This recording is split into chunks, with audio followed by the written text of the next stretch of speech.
अगर आप भी ऑनलाइन ट्रेन टिकट बुक करते हैं तो ये वीडियो आपके लिए है। रेलवे की तरफ से एक नया अपडेट आया है। क्या ये नया अपडेट है, इससे हमें क्या फ़ायदे मिलने वाले हैं, इस वीडियो में हम चर्चा करने वाले हैं। शॉर्ट टर्म में मैं आपको बता दूँ, जैसे हम पहले ट्रेन टिकट बुक करते थे तो जो वेटिंग लिस्ट आती थी, उसके बाद अगर इन केस अगर वेटिंग लिस्ट में सीट्स अवेलेबल नहीं हुई तो हमारी सीट कन्फर्म नहीं होती थी। बट नए अपडेट के आने के बाद इस प्रॉब्लम का सॉल्यूशन मिल चुका है। तो कैसे इस नए अपडेट को हम टिकट बुक करने के दौरान अप्लाई कर सकते हैं, सब सीखेंगे। फटाफट से वीडियो स्टार्ट करते हैं, स्टेप बाय स्टेप मैं आपको बताता चलता हूँ।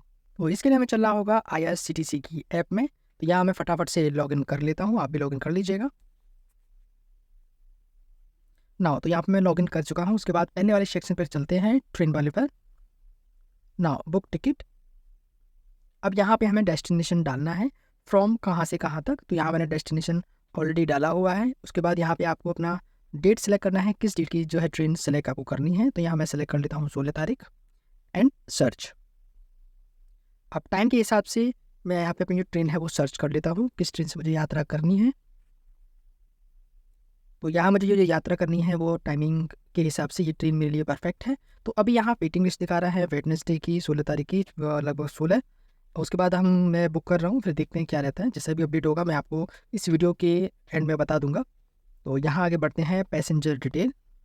यहाँ आप देख पा रहे होंगे, यहाँ फेयर चार्जेस भी दिखा रहा है, 260 रुपये का चार्ज लगेगा ना।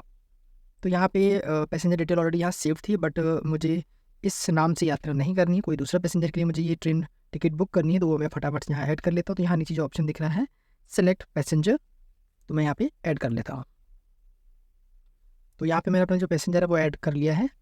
उसके बाद आगे चलते हैं। तो यहाँ आप देख पा रहे हैं पेमेंट मोड का ऑप्शन आ रहा है। तो यहाँ पे UPI के माध्यम से डेबिट कार्ड, क्रेडिट कार्ड जो भी है आप उससे पे कर सकते हैं। तो यहाँ पे through credit card and debit card से अगर मैं पे करता हूँ तो 15 रुपये प्लस GST का चार्ज मुझे लगेगा एक्स्ट्रा।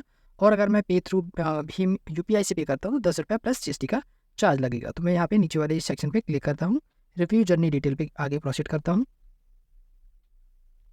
उसके बाद यहाँ बेसिक डिटेल्स हैं, mobile number, email ID hide करके शो कर रहा है क्योंकि ये कॉन्फिडेंशियल होता है इसलिए। अब यहाँ पे कैप्चा फिल करने के लिए बोल रहा है।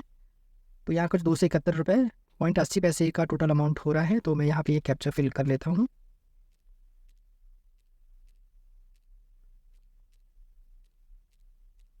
ठीक, ना आगे प्रोसीड करता हूँ इसको। ये सारी बेसिक डिटेल्स हैं, जो भी इनकी टर्म एंड कंडीशन है उसको फॉलो करने के लिए बोल रहा है।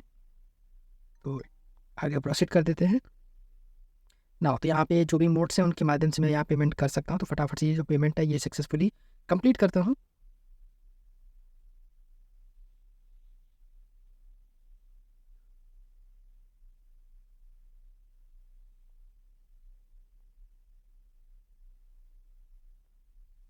ना तो ये पेमेंट यहाँ से कंप्लीट कर दिया है। एंड उसके बाद देखें क्या स्टेटस शो हो रहा है। मैसेज आ चुका है, PNR नंबर आ चुका है, ट्रेन नंबर आ चुका है, डेट टाइम सब आ चुका है। Maximum of 7 train can be selected. मतलब यहाँ पे एक ऑप्शन और है, इनकेस अगर इस ट्रेन में नहीं होता है तो मैं क्या दूसरी ट्रेन में भी जो है सिलेक्शन ले सकता हूँ। मतलब उसमें अगर ऑप्शन मिलता है तो मैं उसका भी मुझे कन्फर्मेशन मिल जाएगा। जैसे मान के चलो उसका टाइमिंग है 5:08। अगर उसकी टिकट कंफर्म नहीं होती है क्योंकि उस पर 16 वेटिंग दिखा रहा है, तो मे भी हो सकता है या आगे की जितनी भी ट्रेन हैं उसमें मुझे अगर कोई सीट्स अवेलेबल होगी तो उसमें मेरी जो टिकट है कंफर्म कर दी जाएगी। तो मैं एक बार सेलेक्ट कर लेता हूँ अपने टाइम के अकॉर्डिंग, 1 2। बाकी तो बहुत ज़्यादा टाइम लेट है मेरे हिसाब से, तो मैं यहाँ पे ये 3 बजे तक की कुछ ट्रेनें जो है सेलेक्ट कर लेता हूँ। बाकी तो बहुत ज़्यादा लेट है। तो नीचे स्क्रॉल करने पर ऑप्शन विकल्प का यहाँ पे दिखा दिया गया है। यहाँ लिखा हुआ है ऑप्शन विकल्प इन स्पेशल ट्रेन अकोमोडेशन में be approved provided in the special train if available and departing between 30 minute to 72 hours from schedule departure for passenger original train. तो जैसे कि मैं बताया ये वही बता रहा है। तो लेट्स सी, देखते हैं ये सेम ट्रेन में मेरा सीट कंफर्म होती है। अगर नहीं होती तो बाकी जो मैंने ट्रेन सेलेक्ट करी है उसमें होता है या नहीं, ये मैं इसी वीडियो के आगे में दिखाऊंगा यात्रा कंप्लीट होने के बाद। तो आगे इसे कंप्लीट कर देते हैं। तो ये ट्रांजैक्शन ID आ चुकी है, इसका स्क्रीनशॉट ले लेते हैं और ओके कर देते हैं। तो हमारी जो ट्रेन है वो बुक हो चुकी है। एक बार IRCTC की अपनी हिस्ट्री देख लेते हैं, ट्रांजैक्शन माई बुकिंग। तो ये वो ट्रेन है। तो इसका स्टेटस मैं आगे की इस वीडियो में बताऊंगा। ये फीचर्स काफ़ी ज़्यादा अच्छा है, यूज़फुल है या नहीं वो मैं इसी वीडियो में आगे बताऊंगा। तो टिकट हमारी कंफर्म हो चुकी है, इसका मैसेज मुझे रिसीव हो चुका है। तो एक फटाफट से आप चेक कर लेते हैं। तो वेयर इज़ माई ट्रेन ये ऐप है, ये काफ़ी ज़्यादा यूज़फुल है। ये आपको एक्यूरेट लोकेशन बताती है कि कहाँ पर आपकी ट्रेन पहुँचने वाली है, कौन से स्टेशन पर है, कितनी डिले हो चुकी है। तो इस ऐप का मैं इस्तेमाल करता हूँ। तो यहाँ हम फटाफट से पीएनआर नंबर डाल के चेक कर लेते हैं क्या स्टेटस है।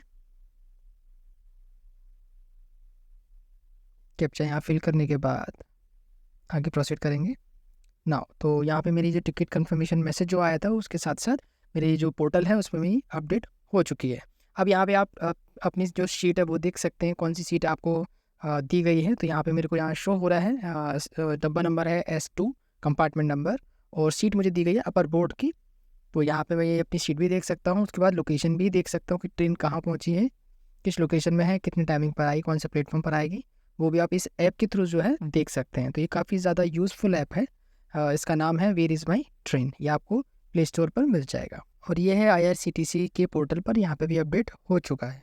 और आप प्लेटफॉर्म टिकट बुक करना चाहते हैं ऑनलाइन मोबाइल से, वो भी आप कर सकते हैं। इस पर मैंने ऑलरेडी एक सेपरेट वीडियो बनाया हुआ है, इसका जो लिंक है वो डिस्क्रिप्शन में मैं डाल दूँगा, या फिर ये आई बटन पर क्लिक करके आप देख सकते हैं।